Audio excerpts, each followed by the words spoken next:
नमस्कार दोस्तों, आज इस सत्र में आपका हार्दिक स्वागत और अभिनंदन है। आज हम हिंदी विषय पर चर्चा करेंगे कि मेरे पढ़ाने का तरीका क्या होगा, कितनी इसमें कक्षाएं होंगी हिंदी विषय की, कौन से प्रकरण हैं या कौन से टॉपिक्स हैं और माननीय आयोग के द्वारा दिए गए सिलेबस में कौन कौन से टॉपिक दिए गए हैं। तो सबसे पहले हम टेट में आए हुए जो बिंदु हैं सब्जेक्ट की, उनकी चर्चा आपसे कर लेते हैं। तो अगर हम यहाँ पर देखें कि क्या क्या आपसे पूछा जाता है, तो अगर हम कक्षा 1 से 5 तक की बात करें कि इसमें कौन कौन से टॉपिक्स हैं, उनकी बात कर लेते हैं। तो देखिए, इसमें जो हिंदी विषय है, हिंदी विषय में पूछा जाता है आपसे अपठित अनुच्छेद, हिंदी वर्णमाला, स्वर और व्यंजन।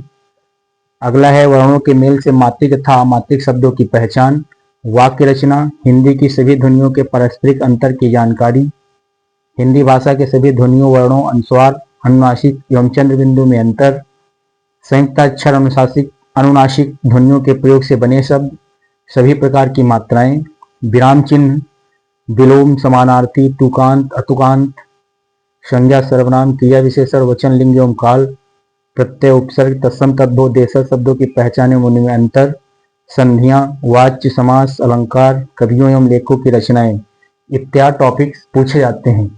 इसी तरह से अगर हम देखें कि जूनियर में क्या क्या आता है, तो जूनियर में अगर हम देखें कि जूनियर में जो है कौन कौन से सब टॉपिक्स हैं हिंदी के, तो इसमें आप देख सकते हैं कि सबसे पहला जो यहाँ पे दिया गया है, अपठित अनुच्छेद दे रखे हैं, संज्ञा एवं संज्ञा के भेद दे रखे हैं, सर्वनाम एवं सर्वनाम के भेद दे रखे हैं, विशेषण एवं विशेषण के भेद दे रखे हैं, क्रिया एवं क्रिया के भेद हैं, वाच्य दे रखा है, वर्णक्रम दे रखा है, अव्यय के भेद दे रखे हैं, अनुस्वार, अनुनासिक, रा के विभिन्न प्रयोग दे रखे हैं, वाक्य निर्माण, विराम चिन्हों की पहचान एवं उपयोग, वचन, लिंग एवं काल का प्रयोग, तत्सम, तद्भव, देशज एवं विदेशी शब्द, उपसर्ग एवं प्रत्यय, शब्द युग्म, समास, समास विग्रह, समास के भेद, मुहावरे एवं लोकोक्तियां, क्रिया, सकर्मक एवं अकर्मक, संधि एवं संधि के भेद, अलंकार इत्यादि टॉपिक जो हमारा 6 से 8 तक का टेट का पेपर है उसमें पूछे जाते हैं।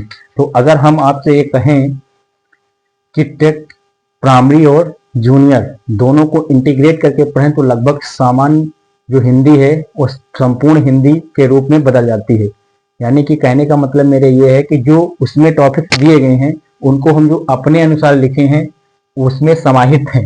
जैसे पहला यहाँ से जो विषय हिंदी है, इसका जो कक्षा कार्यक्रम है कि मेरे द्वारा ये कक्षाएं किस प्रकार से आपको दी जाएंगी, कितनी कक्षाएं होंगी, किस टॉपिक से कौन से प्रश्न बनते हैं।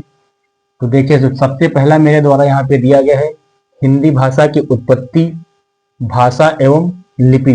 तो यहाँ पे अगर हम बात कर लें कि यहाँ पे क्या होगा, तो ये पहला सेगमेंट रहेगा। दूसरा जो इसमें सब टॉपिक्स है वो वर्णमाला का होगा। तीसरा इसी प्रकार से शब्द वर्गीकरण का होगा। शब्द वर्गीकरण को जब हम पढ़ेंगे तो यहाँ पर आप देखेंगे कि 2 तरह के शब्द और होते हैं, जिसमें विकारी शब्द और आधिकारी शब्द होते हैं। अभी हम शब्दों का वर्गीकरण आपको नहीं बता रहे हैं, हम आप यहाँ पे आपको ये समझा रहे हैं कि किस प्रकार से वो सब टॉपिक्स इसमें जुड़े होते हैं, इंटीग्रेट होते हैं। तो यहाँ अगर हम देखें विकारी शब्दों में, तो विकारी शब्दों में संज्ञा, सर्वनाम, क्रिया और विशेषण आते हैं। इसी तरह से संज्ञा के 3 रूप पढ़ेंगे, लिंग, वचन, कारक। आधिकारी की तरफ अगर हम जाएं तो इसके भी 4 रूप देखने को मिलते हैं, क्रिया विशेषण, संबंध बोधक अव्यय जिसे हम प्रीपोजिशन कहते हैं, समुच्चय बोधक अव्यय जिसे हम कंजक्शन कहते हैं, विस्मयाद बोधक अव्यय जिसे इंटरसेक्शन कहते हैं, और निपात। ये छोटा सा टॉपिक यहाँ पे भी क्वेश्चन बनते हैं। और शेष इसी में विलोम, पर्यायवाची, तत्सम, तद्भव, ये सब कहाँ से आएगा, इसी के अंतर्गत हम पढ़ेंगे। अगला जो सब टॉपिक्स होगा वो होगा शब्द निर्माण के तत्व, यानी कि शब्द किससे मिलकर बने होते हैं, शब्द किस प्रकार से बनते हैं।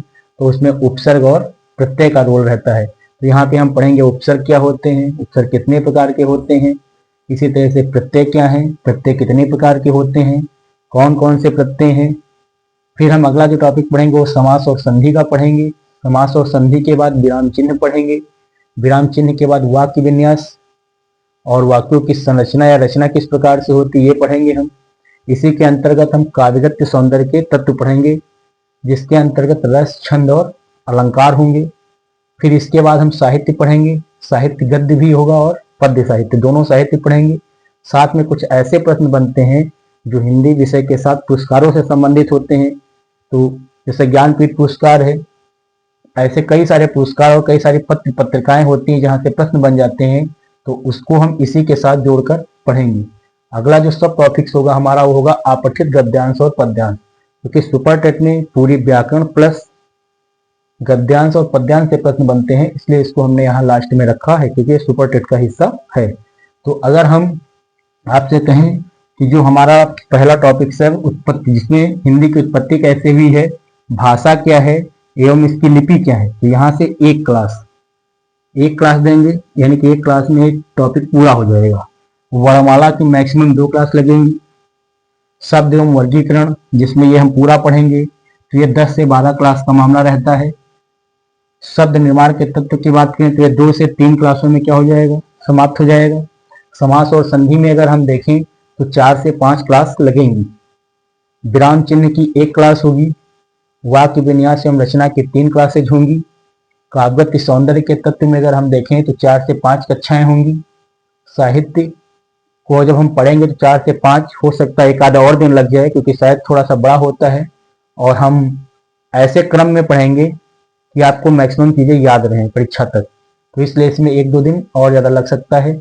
अपठित गद्यांश पद्यांश के मैंने लिए 2 कक्षाएं रखे हैं।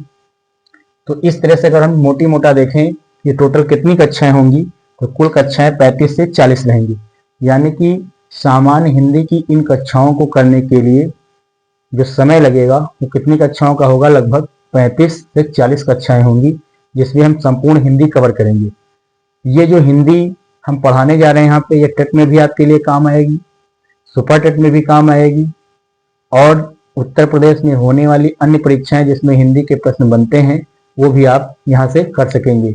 वो चाहे यूपीपीसीएस सीसैट की बात हो, चाहे आरओ की बात हो, चाहे लेखपाल भर्ती परीक्षा की बात हो, चाहे उत्तर प्रदेश पुलिस कांस्टेबल और एसआई की बात हो। इसके इतर यूपी ट्रिपल एससी आयोग द्वारा पूछी जाने वाली अन्य जो परीक्षाएं हैं उसमें भी हिंदी का बहुत बड़ा रोल रहता है, महत्वपूर्ण रोल रहता है। इसी तरह से अगर आप देखें तो केवीएस एनबीएस में भी यहाँ के प्रश्न बनते हैं।